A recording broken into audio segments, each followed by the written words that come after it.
Hey everyone, I'm Riot Brightmoon, executive producer of League of Legends, and I'm here on behalf of the entire League dev team to welcome you to Season 2023. First off, I want to wish you all a happy start of a new season, and I want to thank you for the marks you've all made on League, from the hype plays to the big brain moments, and all the ways you've helped make League what it is today. We have a lot to share with you, including our final updates on Ahri and Aurelion Sol, some upcoming skin thematics, an update on Ranked, and a sneak peek at some champions we'll be releasing later this year. But before we get into what's coming, I want to share a quick recap of this year's preseason. So let's go.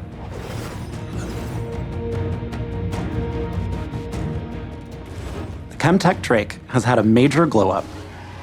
In her new and improved form, instead of resurrecting friends and foes, she now mutates all the plants on the map with Chemtech empowerments. They still do what you're used to, only now with a twist. And each time you defeat the Chemtech Drake, she'll grant stacking tenacity, plus healing and shielding power.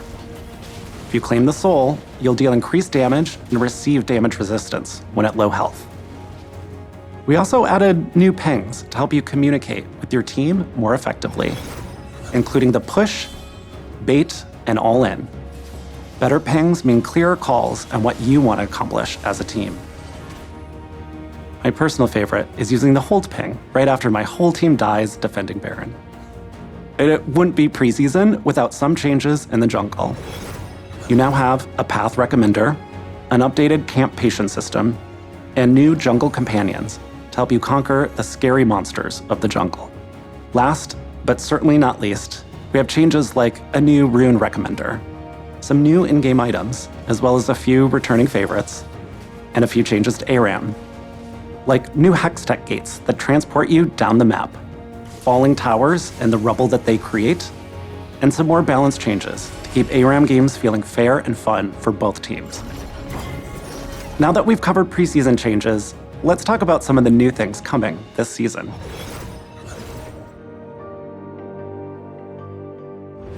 After a year of waiting, we're finally releasing Ahri's ASU. Her base, her skins, new VFX, splashes, and all 9 tails have been updated and will be out for all of you in just a few weeks. We can't wait to see what you think of her new look.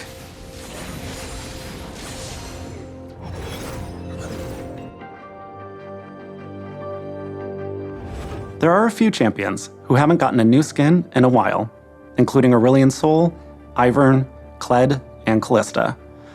And I have some good news. They'll all be receiving a new skin this year. Callista's skin is coming to us from a world of beauty and magic, nature and majesty. The Fairy Queen presides over the courts of the 4 seasons, and the Fae who reside there are empowered by the natural world and the magic within it. Not all within the Fae world is light and beauty.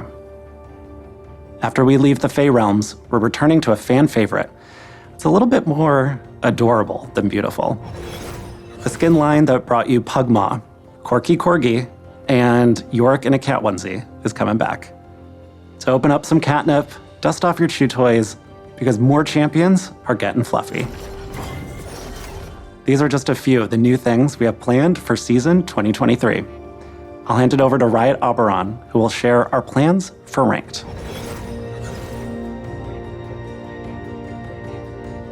Hey everyone, I'm Chris Roberts, also known as Riot Auberaun, the project lead for the Game Loop team.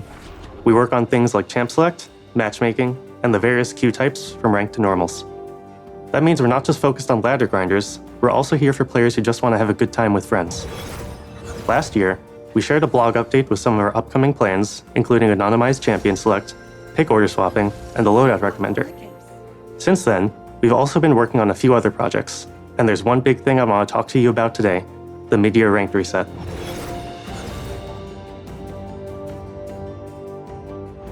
Ranked splits have been in the game for a few years, but until now, they were just a way to separate the single ranked season into thirds to help folks pace their progress. Starting this year, the 2 ranked splits will have a full ranked reset in between, with rewards to match. Here's the thing: a lot of players come back to League at the start of the season, ready for their climb to their ranked goals. But when we look at the data, It doesn't actually take the whole season for players to hit their peak rank if they've been playing consistently every patch. If you don't take your foot off the gas once you start your climb in January, you'll probably reach the peak of your climb around halfway through the year. After that, things can get a little rough. For players at higher ranks, the middle of the year can be a stress fest of playing just enough to avoid decaying or demoting. And once players realize they're not steadily climbing, many of them either drop out of ranked or turn to smurfing. Neither of these things are great for fair matchmaking or enjoyable league experiences, especially for players starting their climb later in the season. All in all, there are honestly a lot of reasons why most other games, other Riot games included, don't have year-long ranked seasons. So this year, we're getting with the times. When Split 2 starts, it won't be as heavy a reset as the one in January. We're not introducing a second preseason, so the game won't change dramatically enough to warrant making you re-earn your rank to the same extent. And if you've got something keeping you AFK for the first half of the year, don't worry. The mid-year reset is even less significant if you haven't played many games since January. We know this is a huge change, but it's one we think will help keep League feeling modern and fun while addressing a few of the pain points we've seen over the years. Okay, that was a lot. Let's end things on a high note by talking about the shiny stuff, rewards.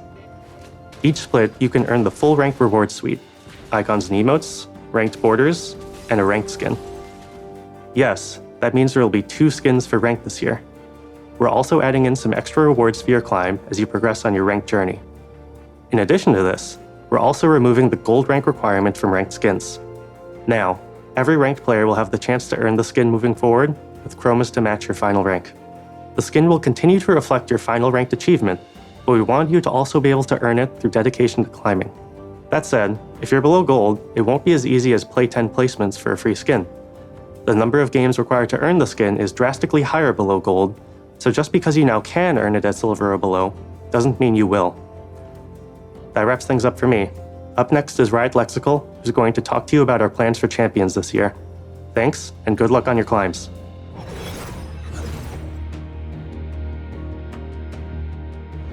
Hi everyone, Lexi Riot Lexical Gal, the product lead for champions here.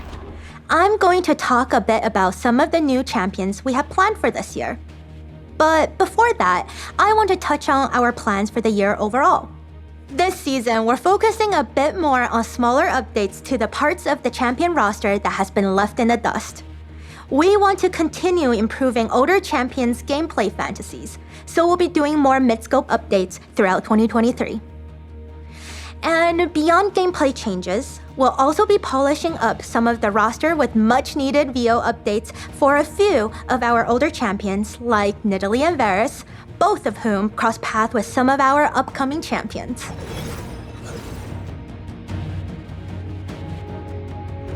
First up this year is Aurelion Sol CGU. In the last LoL Please, we showed you some of the updated abilities that fans the flame of his dragon fantasy. But we didn't go too deep into the parts of his kit that strengthen his star forging theme. Not only can Aurelion Sol forge stars like a nebula in deep space, but he can now drop them from the sky onto his foes in Summoner's Rift. Ooh, ouch.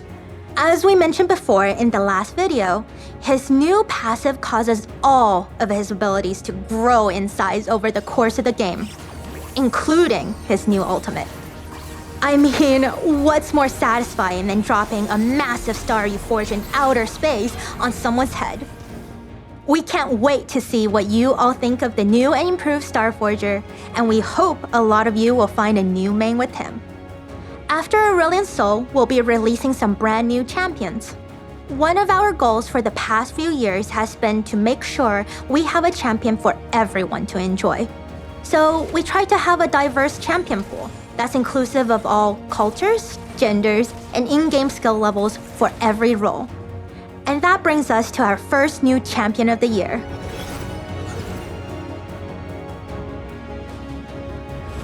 I'm super excited for all of you to meet our male enchanter from Ishtal. Displaying an incredible understanding of the fire axiom at a young age, Milio uses fire not to raise cities, but to soothe wounds. Now he travels to Ishalcan, carrying the hopes and dreams of his family on his back, along with his trusty backpack. He's about to face the biggest challenge of his young life, the Vidalian. His journey to Ishalcan will broaden his horizons and introduce him to new people and places, but it'll also bring him closer to Yuntao's darkest secrets. But no matter what challenges come, he'll always bounce back into action and be ready for his next adventure.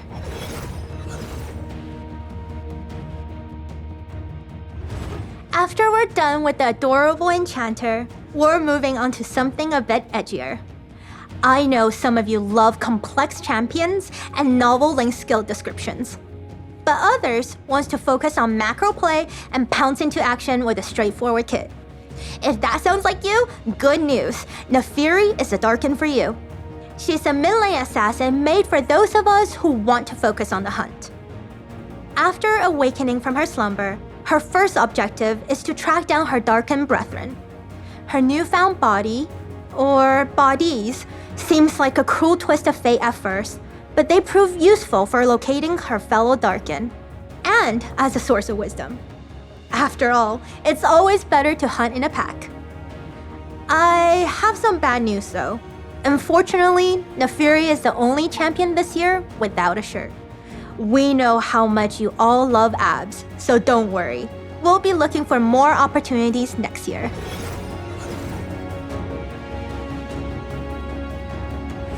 It's been a while since we spoke about everyone's favorite crystal scorpion. The Skarner VGU team has started exploring ways to dial up his scorpion fantasy. At this phase, we're leaving no arthropod hiding stone unturned to find exciting themes, kits, and stories. We'll be releasing a dev blog later this year with more information on his progress. Looking further out, we also have a hangry jungler and an artistic mid laner who are looming in the distance. They're a bit too early to talk about at the moment, but look out for future teasers. That's all from me today. I'll hand it back to Riot Brightmoon for some final thoughts. That pretty much wraps up things for today. But I do have one small update I want to share before we go. For years, you've been asking us for the ability to play League in any language, no matter where you are. I'm happy to share that later this year, you'll be able to select your language in League settings. We hope this makes your experience a little bit more enjoyable, no matter where you're playing from or what language you speak. I also want to remind everyone who has Xbox Game Pass to link it to your Riot account.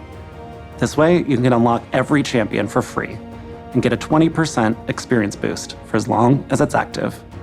We have a lot more in store for this year, and we cannot wait to share more later. Thank you so much for watching. Best of luck on your climb, and I'll see you on the Rift.